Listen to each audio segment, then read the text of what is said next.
Muling pagdiin ni Pangulong Aquino, huwag maghari-harian sa daan at iwaksina ang sistemang wangwang.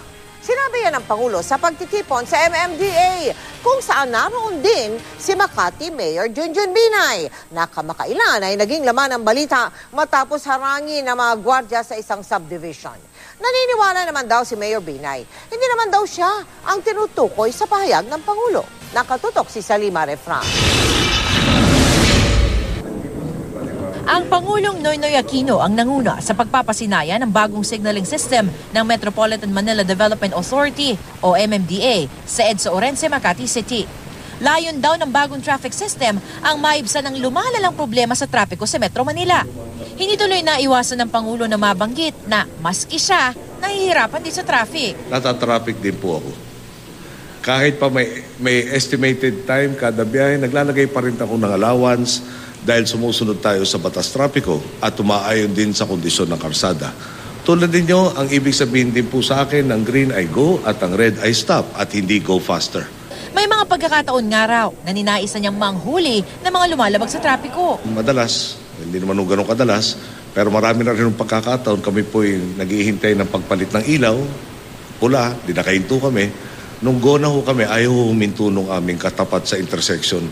At may mga araw na sabi ko, kailangan yata ako na rin manghuhuli dito dahil head naman tayo of the executive department. Muli rin niyang tinira ang kanyang lubos na kinaiinisan, ang sistemang wangwang. Matatanda ang nangako ang Pangulo sa kanyang inaugurasyon na hindi raw siya gagamit ng wangwang. Kasi alam po nyo, wala pa rin pong lisensya ang sinuman na pairalin ang utak wangwang at maghari-harian sa daan. Kaya de kotse ka man, de motor o tumatawid lang sa pedestrian lane, sumunod nawa tayong lahat sa mga patakaran. Huwag na nating hayaang mahuli pa tayo ng opisyal o ng kamera at humarap sa parusa bago matutong sumunod sa batas at sistema. Kasama sa mga panauhin ng pagdiriwang si Makati Mayor Junjun Binay. Nakamakailan lang, nasangkot sa isang kontrobersya kaugnay ng pagpupumilit niya na dumaan sa saradong gate ng Dasmariñas Village sa Makati. Nakunan pa ito ng CCTV ng Executive Village. Sa unang pagkakataon, nagsalita si Binay kaugnay sa insidente. What came out in the video, there was no audio. And if at all, what came out were from an alleged source.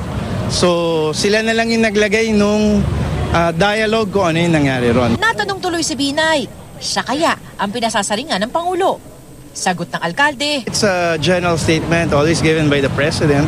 Ako naman, hindi naman ako exempted. So I don't feel alluded to because, again, sumusunod po tayo sa kagustuhan ng ating Pangulo.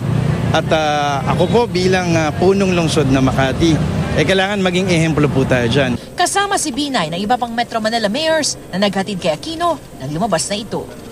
Salima Refran, Nakatutok, 24 Oras.